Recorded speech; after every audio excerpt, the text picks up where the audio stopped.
ওমানে এখন দুপুরে কাজ বন্ধ রাখার নিয়ম চালু হয়েছে।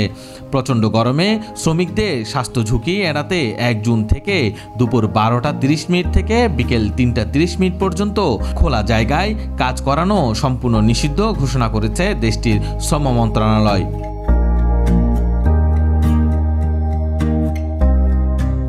এই সিদ্ধান্ত কার্যকর থাকবে জুন, জুলাই ও আগস্ট, পুরো 3 মাস জুড়ে।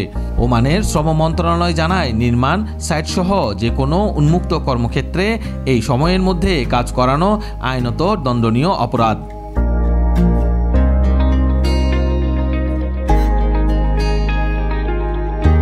শ্রম মন্ত্রণালয়ের এক মুখপাত্র জানিয়েছে, সরাসরি রোদে বা ছায়াহীন স্থানে কর্মীদের নিয়োগ নিষিদ্ধ। কেউ এই নিয়ম ভঙ্গ করলে হতে পারে 100 থেকে 500 ওমানি রিয়াল পর্যন্ত জরিমানা, এমনকি 1 মাস পর্যন্ত কারাদণ্ড।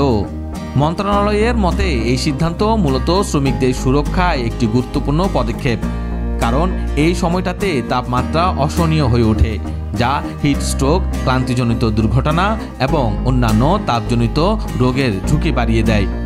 এদিকে সেফ সামার নামের একটি সচেতনামূলক প্রচারণা চালু করেছে ওমান সরকার। এর মাধ্যমে নিয়োগকর্তা ও কর্মীদের গরমকালীন স্বাস্থ্য ঝুঁকি ও বিশ্রামের গুরুত্ব সম্পর্কে অবহিত করা হচ্ছে। তীব্র গরমে কর্মীদের সুরক্ষা নিশ্চিত করতেই এই ধরনের উদ্যোগ, বলছে শ্রম মন্ত্রণালয়। এমন বিরতির নিয়ম মানা হচ্ছে কিনা তা নিশ্চিত করতে মাঠে থাকবে নজরদারি টিম।